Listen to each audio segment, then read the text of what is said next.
பயங்கரமாக போயிட்டு இருக்கக்கூடிய அந்த லீட்ஸ் டெஸ்ட் மேட்ச்சில் ஜெயிக்க போகிறது யார்? இன்னும் 350 ரன் அடிக்கணும். இங்கிலாந்து அடிச்சிருவாங்களா? இந்தியா டிஃபெண்ட் பண்ணிடுவாங்களா? Actually target 371. ஒரு ஸ்டாட்ஸ் ஒன்று பார்த்தேன். இந்தியா 350 ரன்னுக்கு மேலே அடித்து அதில் ஒரு தடவை தான் தோற்றுருக்குறாங்க. அந்த ஒரு தடவை யாருக்கிட்ட அப்படின்னா இங்கிலாந்துக்கிட்ட 2022 நாட்டிங்கமில் தோற்றாங்க.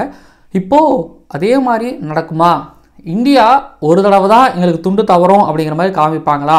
ஸோ டே 5ல் 350 இங்கிலாந்து ஜெயிப்பாங்களா, இந்தியா ஜெயிப்பாங்களா அப்படின்னு நீங்கள் போல்டாக இங்கே பாருங்கள். இந்தியன் ஃபேன்ஸ், தமிழ்நாடு அப்படின்லாம் யோசிக்காமல் போல்டாக உங்களுக்கு ப்ரிடிக்ஷனை கொடுங்க. பட் டே 4ல் பயங்கரமாக அண்ணன் KL ராகுல், ரிஷப் பண்ட் இவங்களோட ரெக்கார்ட் 100 சாதனை 100 பற்றி இந்த வீடியோவில் அனாலிசிஸ் பண்ண போகிறோம். ஸோ முழு வீடியோவும் பாருங்கள். பார்த்துட்டு உங்களை கருத்துக்களை பதிவு பண்ணுங்கள். நிறைய பேர் வந்து நம்ம வீடியோக்கு கீழே வந்து கமெண்ட் பண்ணி நல்ல ஒரு என்ன சொல்கிறது ஒரு டிஸ்கஷனை க்ரியேட் பண்ணுறீங்க. நல்லா இருக்குது. நம்ம இப்போ வீடியோக்குள்ளே போகலாம். லேடிஸ் அண்ட் ஜென்டில்மேன், இந்த எடிய டூர் ஆஃப் இங்கிலாந்து 2025 டயங்கிராமில் லீட்ஸில் நடந்துக்கிட்டு இருக்கக்கூடிய England versus India first test மேட்சோட day 4 analysis and review and day 5 pre analysis பார்க்க வந்திருக்கிறீங்க. டே 4 இந்தியாவோடதா இங்கிலாண்டோடதா கேட்டிங்க அப்படின்னா ஆக்சுவலி ஃபர்ஸ்ட் ஆஃப், அதாவது ரன்கள் அடிப்படையில் நீங்கள் பார்க்கும்போது இது இந்தியாவுக்கும் இல்லை இங்கிலாந்துக்கும் இல்லை அப்படிங்கிற மாதிரி நீங்கள் சொல்லலாம். ஆனால் அந்த ஃபர்ஸ்ட் ஹாஃபை இந்தியா எனக்கு ஜெயித்த மாதிரி தான் தோணுது. ஏன்னா செகண்ட் ஹாஃப் யார் ஜெயிக்கிறாங்களோ அவங்க தான் ஃபர்ஸ்ட் ஹாஃப் ஜெயித்த மாதிரி நான் பார்ப்பேன். ஐ மீன் செகண்ட் செஷன் யார் ஜெயிக்கிறாங்களோ அவங்க தான் ஃபஸ்ட்டு செஷன் ஜெயித்த மாதிரி நான் பார்ப்பேன். செகண்ட் செஷனை கம்ப்ளீட்டாக இந்தியா ஜெயிச்சிருக்கிறாங்கிறதால ஃபஸ்ட்டு செஷனும் இந்தியா ஜெயிச்சிருக்காங்கிற மாதிரி தான் நான் பார்ப்பேன்.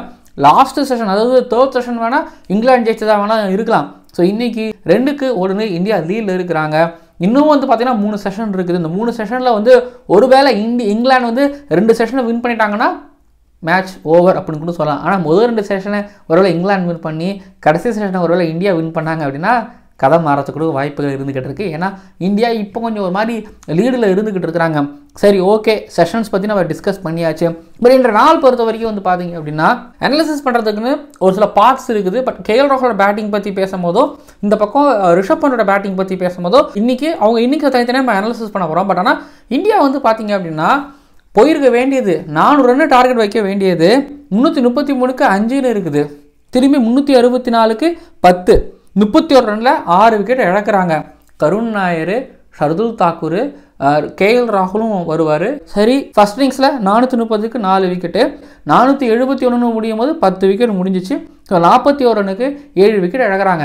செகண்ட் இன்னிங்ஸில் 31 ரனுக்கு மொத்தமாக 6 விக்கெட்டும் இழக்கிறாங்க.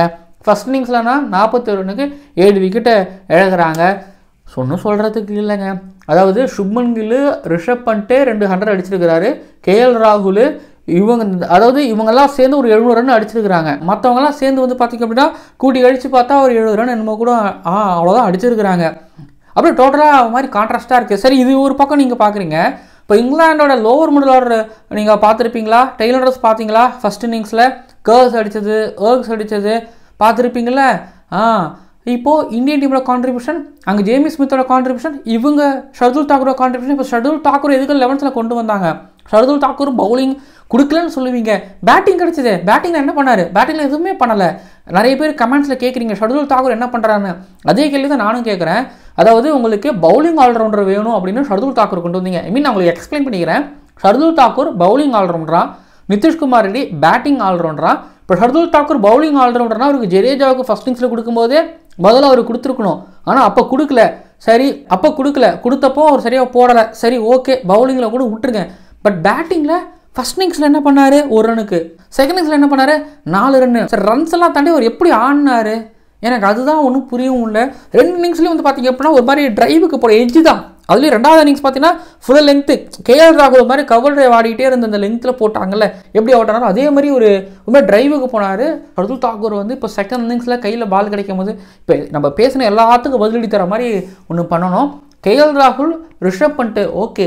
ஆனாலும் நான் இவங்களையும் வந்து நீங்கள் வாங்க, நீங்கள் 100 அடிச்சிங்க, இருந்தாலும் வந்து கஸ்டடியில் உட்காருங்க, உங்கள் மேலேயே கேஸ் எழுதுன்னு நான் சொல்லுவேன். ஏன்னா இவங்க அவுட் ஆகிட்டு போகும்போது ஒன்று இந்தியா வந்து அப்பா 400 ரன் அடிச்சிட்டாடா கன்ஃபார்ம் இந்தியா அப்படிலாம் கிடையாது. இவங்க அவுட் ஆகிட்டு போகும்போது வந்து பார்த்தீங்க அப்படின்னா இந்தியா லீடு எடுத்தது என்ன? 339 லீடில் இருந்தாங்க. அதுக்கப்புறம் 350, 140 என்னமோ லீடில் இருந்துக்கிட்டு இருந்தாங்க. 350 லீடில் இருந்துக்கிட்டாங்க. அது 10வது பாஸு. இப்போது நான் முன்னாடி திரும்ப சொல்கிறேன், இங்கிலாந்துக்கு இந்த ஸ்கோர் வந்து பார்த்தீங்கன்னா சேஸபிள் ஸ்கோர் தான். நாளைக்கு எதுவும் மழை கிழ வராமல் இருந்தால் புரியுதுங்களா? கேஎல் ராகுல் ரிஷப் பண்ட் நின்று இருந்தாங்கன்னு வைங்களேன், அதாவது இன்னைக்கு ஃபுல்லாலாம் இல்லை நின்றுட்டு கூட போட்டோம் ஓகேங்களா, நின்று இருந்தாங்கன்னா வைங்களேன் இவங்க குயிக்காக ஆடி இருந்திருப்பாங்க.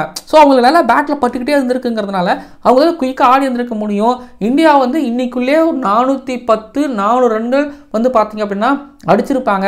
ஐ மீன் இன்னைக்கு 30 ஓவர் இந்த 30 ரன்னை டெய்லண்டர்ஸ் அடிச்சதை நான் சொல்ல மாட்டேன்.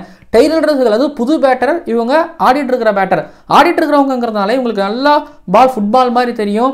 இவங்க இன்னிங்ஸ் எடுத்து போயிருந்திருக்கலாம். பட் எனக்கு தெரிஞ்சு கேஎல் ராகுல் வந்து அந்த 250 பால் 230-40 பால் வந்து அவ்வளோ கண்ட்ரோல்டாக ஆடினவர்.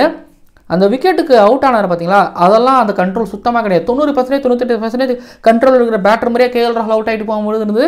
ரிஷப் பண்ட் அவுட் ஆனதும் எனக்கு பெருசாக உடன்பாடு கிடையாது. ரிஷப் பண்ட்டுமே எனக்கு என்னமோ எப்படி இருந்துச்சுன்னா 100 அடித்ததுக்கப்புறம் இல்லை 100 அடிக்கும் போதுமே வந்து பார்த்தீங்கன்னா அந்த பைஸ்லாம் ஓடி இருந்திருக்கலாம். 2-3 ரன்னு இப்போ இல்லை, பின்னாடி ஏதாவது பிரச்சனை வச்சா அது பின்னாடி பிரச்சனையாகவும் பாருங்க. அந்த பைஸ் ஓடி இருந்திருக்கலாம். 100 அடித்ததுக்கப்புறம் வந்து பார்த்தீங்கன்னா கச்சா மச்சான் சுற்ற ஆரம்பித்தார். இங்கே பாருங்க பாஸ், உங்கள் 100 ஓகே ஒத்துக்கிறேன், ஆனால் 100 தாண்டி எவ்வளோ டீமு டார்கெட்டு, அந்த 100 நம்ம டீம் ஜெயிச்சிச்சா அப்படிங்கிறத பார்க்கணும் பாஸ். எனக்கு என்னமோ அங்கே தான் கொஞ்சம் ரிஷப் பண்ட்டும் கேஎல் ராகுலும் சுற்றிட்டாங்களோ. இல்லை ஃபஸ்ட் இன்னிங்ஸில் வந்து பார்த்தீங்க அப்படின்னா இந்தியா வந்து ஒரு மாதிரி இந்த லோவர் மிடில் ஆர்டர் கச்சா மச்சான் ஷர்துல் தாக்கூர் கருண் நாயர்லாம் வந்து ஆடும்போது எனக்கு ஏதோ கடமைக்கு நான் அந்த மாதிரி வந்துச்சுரா 400க்கு மேலே வந்துச்சுரா 450 வந்துச்சுரா ஆடிக்கலாம்டா அப்படிங்கிற மாதிரி ஆடின மாதிரி எனக்கு இருந்துச்சுன்னு எனக்கு தோணுச்சு. இங்கே 350 போதுன்னு நினச்சிட்டாங்களா எனக்கு தெரில, இல்லை இந்த 350 வச்சு ஃபைட் பண்ணலாம் அப்படிங்கிற மாதிரி நினச்சாங்களா எனக்கு தெரில. ஃபைட் பண்ணாதானே ஜெயிக்க முடியும், பார்த்துக்காண்டா அப்படிங்கிற மாதிரி இருந்தாலும் சத்தியமாக எனக்கு தெரில. பட் இந்தியாவோட அப்ரோச் டோட்டலாக எனக்கு வந்து பிடிக்கவே இல்லை. எஸ்பெஷலி கருண் நாயர் 2வது சான்ஸ் கொடுங்க அப்படின்னு கருண் நாயர் கேட்டார் கிரிக்கெட்டுக்கிட்ட. கிரிக்கெட் கொடுத்துச்சு. ஃபஸ்ட்டு சான்ஸில் சொப்பி திருப்பி செகண்ட் இன்னிங்ஸில் கிடைக்குது. சூப்பராக ஆனார் ஓகேவா, நல்லா ஒரு பஞ்ச்லாம் ஒன்று விட்டார், டிரைவ் ஆனார், எல்லாமே நல்லா இருந்துச்சு.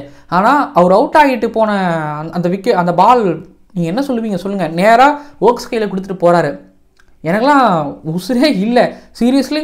என்னடா அது, இவ்வளோ ஹார்ட் ஒர்க் போட்டிருக்கிறீங்க, இவ்வளோ வருத்தப்பட்டுருக்கிறீங்க, உங்களுக்கு இவ்வளோ வாய்ஸ் இருக்குது, ஆனால் நீங்கள் அவுட் ஆன விதம் அப்படிங்கிறது வந்து ஏற்றுக்கொள்ளவே முடியாத மாதிரி இருக்குது அப்படிங்கிற மாதிரி எனக்கு தோணுச்சு. ஸோ ஷர்துல் தாக்கூர், கருண் நாயர், ரிஷப் பண்ட், கேஎல் ராகுலும், இத்தனைக்கும் ஜடேஜா வந்து பார்த்தீங்கன்னா எப்போ தான் மாற போகிறாருன்னு தெரியல. இத்தனை வருஷமாக, அதாவது அவர் ஆட ஆரம்பித்த காலத்துலேருந்து டெய்லண்டர்ஸ் கூட தான் ஆடிட்டு இருக்கிறாரு. டெய்லண்டர்ஸ் கூட ஆடும்பொழுது ஸ்ட்ரைக்கர் முழுக்க இவரே வச்சுக்கணும் அப்படிங்கிறது அவருக்கு தெரியாதான்னு தெரியல, இல்லை 4வது பால் 5வது பால் தான் சிங்கிள்ஸ் எடுக்கணுங்கிறது அவருக்கு தெரியாதான்னு தெரியவும் இல்லை. சரிப்பா நீ முதல் 2 பால்ல சிங்கிள் எடுத்துடுற, 3வது 4வது பால் பிரசிடென்ட் சிங்கிள் எடுக்கும்போது நீ வரணும், அதுவும் கிடையாது. ஸ்ட்ரைக்கும் நீ வச்சுக்க மாட்டேற, ஸ்ட்ரைக் கொடுத்தாலும் வாங்கிக்கவும் மாட்டேற. எனக்கு அப்படி தான் தோணுச்சு. எனக்கு ஜடேஜா டெய்லண்டர்ஸ் கூட ஆடுறத பார்க்கும்போது எனக்கு சுத்தமாக ஏபிள்வியர்ஸ், ஃபேஃப் டூப்ளசிஸ் இவங்கெல்லாம் பார்த்து கற்றுக்கோங்க பாஸ் அப்படிங்கிற மாதிரி தான் எனக்கு லிட்டரலி இருக்கும். டீகாக் கூடலாம் பார்த்து கற்றுக்க பாஸ், அவங்க டெய்லண்டர்ஸ் கூட எப்படி ஆடுவாங்கன்னு பாருங்கள் பாஸ் அப்படிங்கிற மாதிரி தான் இருக்கும். அலெக்ஸ் கேரி கூட பெரிய எக்ஸாம்பிள் நான் சொல்லுவேன் ஜடேஜா விஷயத்தில். ஏங்க நீங்கள் பேட்டிங்கில் ஜடேஜா வந்து எந்த குரூஷியலான டைமில் அடித்து காமிச்சிருக்கிறாருன்னு எனக்கு சொல்லுங்கள் பார்க்கலாம். பிரசிடென்ட் அதுக்கு மேலே அதாவது பஷீரோட கடைசி பால் தூக்கி மேலே விட்றாரு. எதுக்கு? ஏன் புரியுது, நீங்கள் பேட்டிங் ஆட்லேயே ஏதோ ஃபர்ஸ்ட் கிளாஸ் கிரிக்கெட்டில் 50 அடிச்சிருக்கீங்கிறதா எனக்கு புரியுது தெரியுது. ஆனால் இந்த நேரத்தில் அது தேவையில்லையே பாஸ், இன்னும் நீங்கள் ஒரு 30 ரன் அடிக்க வேண்டியதெல்லாம் இருக்க பாஸ். போங்க. இந்தியன் டீமை பொறுத்த வரைக்கும் எனக்கு batting lower middle order batting எனக்கு பெருசாக இம்ப்ரெசிவாக இல்லை. இந்த மேட்ச்சு பாருங்களேன், பவுலிங்கும் பும்ராவை தவிர யாரும் சரியாக போட மாட்டாங்க, ஸ்லிப்லையும் கேச்சஸ்லாம் விட்டுட்டு இருக்கிறாங்க. இப்போ பேட்டிங் லோவர் மிடில் ஆர்டர் ஒன்றுமே இல்லை, அப்புறம் எப்படி ஓவர்சீஸில் ஒரு விக்டரி கிடைக்கும் சொல்லுங்கள்? எப்படி கிடைக்கும்? இவ்வளோ தப்பு பண்ணுறாங்க, இவ்வளோ மாதிரி கேர்லெஸ்ஸாக இருக்கிறாங்க, இதுலேயே சாட்டிஸ்ஃபேக்ஷன் ஆயிடுறாங்க, அப்புறம் எப்படி இவங்களுக்கு சொல்லுங்கள்? இங்கே வந்து எக்ஸ்ட்ரா நிறையா பவுலிங் போட்டாங்கன்னா எனக்கு தெரிஞ்சு கடைசியாக அந்த 3rd செஷனில் போட்டதெல்லாம் நான் எடுத்துக்கவே மாட்டேன். பட் ஆனால் அந்த நியூ பாலில் அவங்க மாதிரி ஸ்கில்ஃபுல்லாக வச்சுருக்கிறாங்க. பட் அதை விட எனக்கு மார்னிங் செஷன் ரொம்ப பிடிச்சிருந்துச்சு. மார்னிங் செஷனில் என்னென்னா அந்த அந்த அந்த பேட் அண்ட் பால் காம்படிஷன் இருந்துக்கிட்டே இருந்தது. ஸோ இங்கே தான் நான் கேஎல் ராகுலோட டெக்னிக்கையும் ஒரு பக்கம் பாராட்டுவேன், அந்த பக்கம் இங்கிலாண்டோட பவுலிங் அட்டாக்கையும் ஒரு பக்கம் பாராட்டுவேன். ஏன்னா எக்ஸ்ட்ரா பவுல்ஸ் இருந்துக்கிட்டே இருந்தது, கேள்வி கேட்டுக்கிட்டே இருந்தாங்க, அந்த ஸ்கிராம்பிள்ஸையும் போட்டுகிட்டே இருந்தாங்க. அது ஓக்ஸோ டங்கோ ஸ்டோக்ஸோ யார் வந்தாலும் எக்ஸ்ட்ரா பவுன்ஸ் ஆகிக்கிட்டே இருந்தது. சில பால்லாம் வந்து பார்த்திங்கன்னா கேஎல் ராகுலோட பாக்ஸில் அடிச்சது, அவர் கையில் வந்து அடிச்சிச்சு. ஸோ இந்த மாதிரி வந்து பார்த்திங்கன்னா இத்தனைக்கும் ரிஷப் பண்ட்டுக்கு பாக்ஸில் அடிச்சது, ரிஷப் பண்ட்டுக்கு குட் லெங்த்தில் போட்டு, அதாவது குட் லெங்த்தில் போட்டு ரவுண்ட் த விக்கெட்டில் போட்டு குத்தி பேடுக்கு எப்படி ஜோஸ்டங் வந்து ஃபர்ஸ்ட் இன்னிங்ஸில் ரிஷப் பண்ட் வந்து ஸ்ட்ரகிள் பண்ண வச்சாரோ அதே மாதிரி பண்ணணும்னு பண்ணாங்க. பட் ஃபர்ஸ்ட் செஷன் வந்து பார்த்திங்க அப்படின்னா லிட்டரலி ஒரு மாதிரி நல்ல ஒரு டெஸ்ட் கிரிக்கெட்டாக இருந்தது. பட் ஆனால் ஒரு பட் ஆனால் ஒரு ஜனரஞ்சக கிரிக்கெட் ரசிகனுக்கு அது போர் அடிச்சிருக்கும். என்னடா அடிக்கவும் மாட்டுறாங்க, விக்கெட்டும் கொடுக்க மாட்டுறாங்க அப்படிங்கிற மாதிரி வந்திருக்கும். ஐ திங்க் 1960-70 கொண்டு போயிருந்துருக்கலாம். ஆனால் அந்த ஒரு ஃபஸ்ட்டு செஷன் தான் வந்து பார்த்திங்க அப்படின்னா செகண்ட் செஷனாக கொஞ்சம் விறுவிறுப்பாகிச்சு. அண்ட் என்னை பொறுத்த வரைக்கும் ஒருவேளை ஃபஸ்ட்டு செஷனில் இங்கிலாந்து கொஞ்சம் லூஸ் பண்ணியிருந்தாங்கன்னா ஐ திங்க் இருந்துச்சு, ஓகேங்களா. ஆனால் ஃபஸ்ட்டு செஷனில் பவுலிங் சூப்பராக இருந்துச்சு.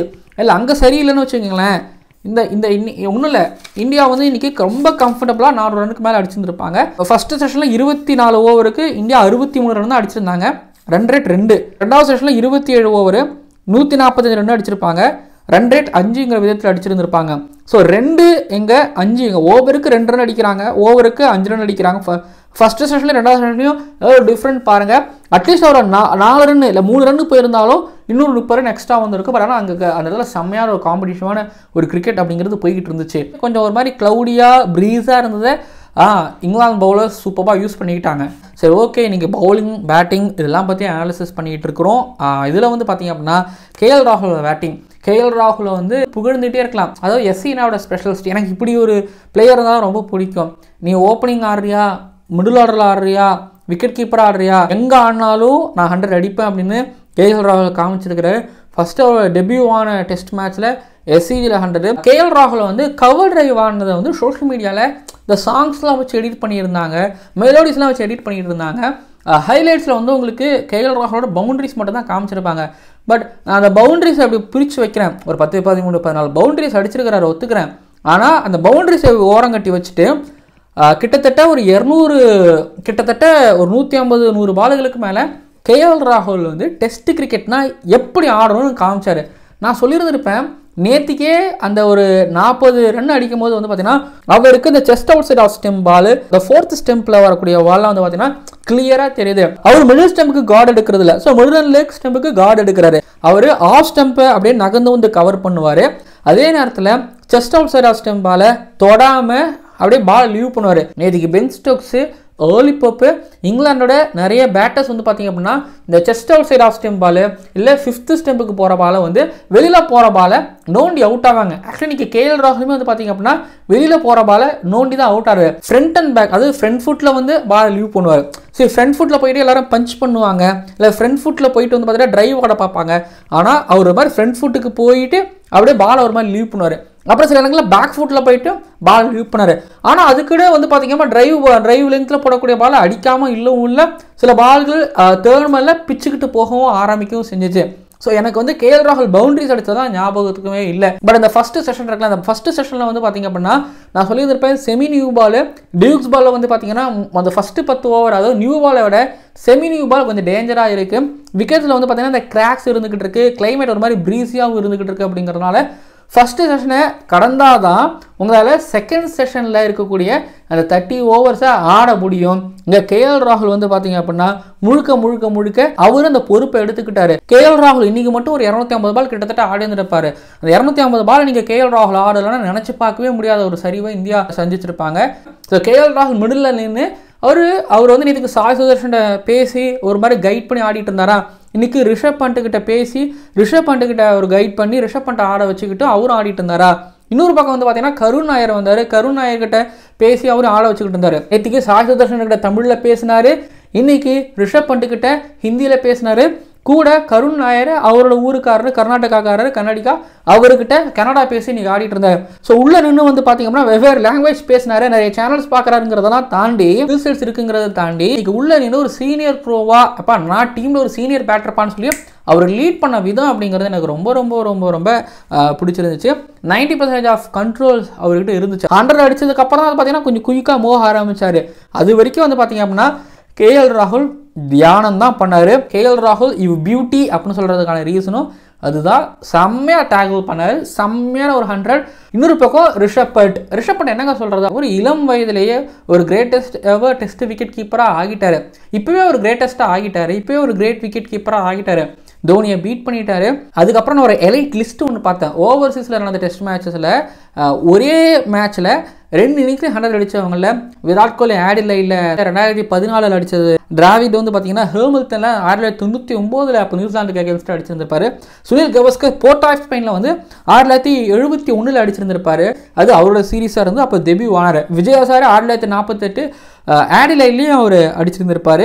பாருங்க, சுனில் கவாஸ்கர், விஜய் ஹசாரே, ராகுல் டிராவிட், விராட் கோலி இந்த வரிசையில் ரிஷப் பண்ட் இப்போ லீட்ஸில் ஒரே டெஸ்ட்டில் 2 100 அடித்து இப்போது அந்த லிஸ்ட்டில் சேர்ந்துருக்கிறாரு. அதுக்கப்புறம் இங்கிலாண்டில் அதிக 100 அடித்ததுன்னா டிராவிடு 6 100 அடிச்சிருக்கிறாரு, பண்ட்டு 4, சச்சின் 4, இன்னும் 2 100 இந்த சீரீஸில் அடிச்சிட்டாருன்னா டிராவிட்டை ஈக்குவல் பண்ணிடுவார். 3 அடிச்சிட்டாருன்னா டிராவிட்டை தாண்டிடுவார். இன்னும் ஒரு டூர் இன்னும் ஃபியூச்சர்லாம் வரலாம். அப்போ பண்ணிட்டு மேபி டிராவிட்டை பீட் பண்ணுறதுக்கு யோசிச்சு பாருங்கள். டிராவிட்லாம் உடல் பொருள் ஆவி அனைத்தையும் உள்ளே அடக்கி வச்சு பொறுமையாக ஆடி எப்பா.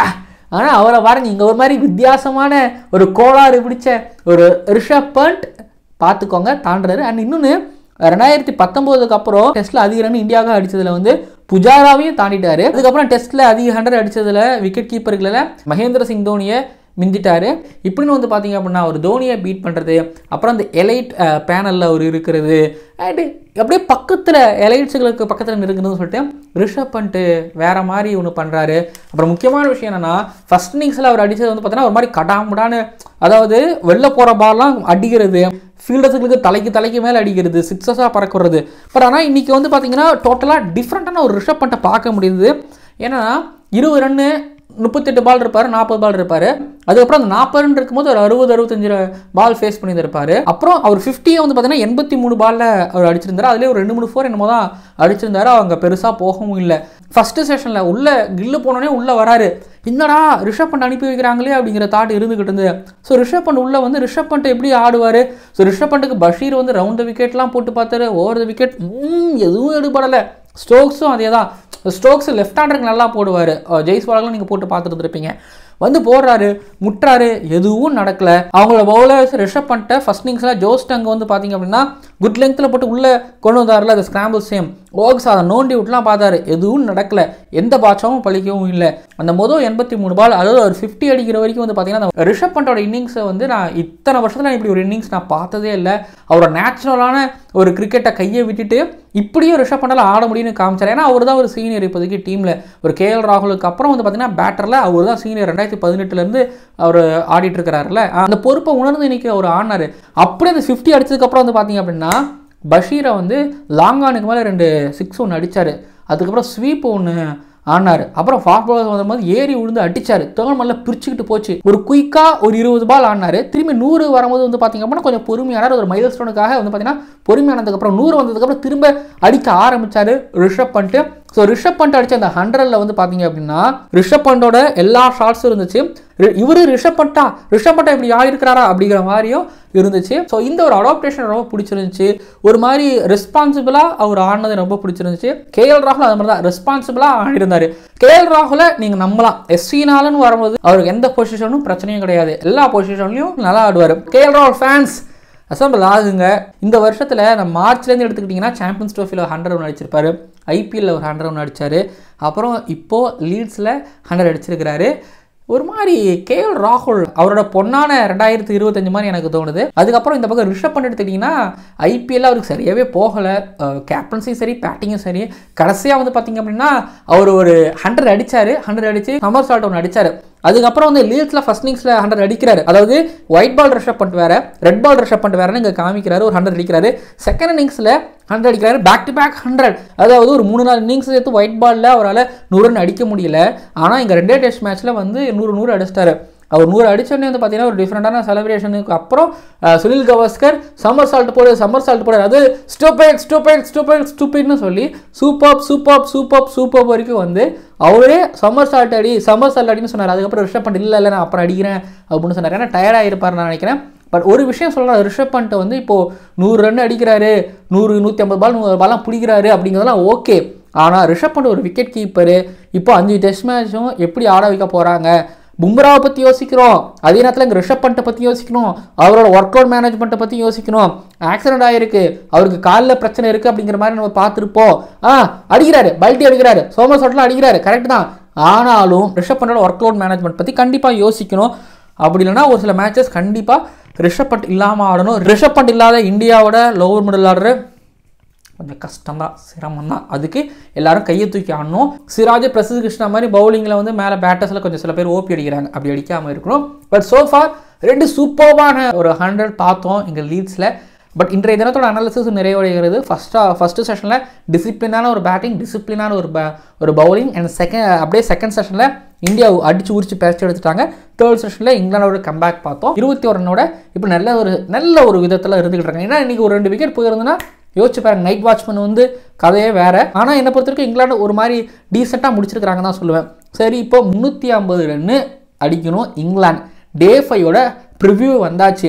டே 1ல் இந்தியா அடிக்கிறத பார்த்து இந்தியா தான்டா, நம்ம தான் லீட்ஸ்னால் நம்ம தான் அப்படிங்கிற மாதிரி இருந்திருப்பீங்க.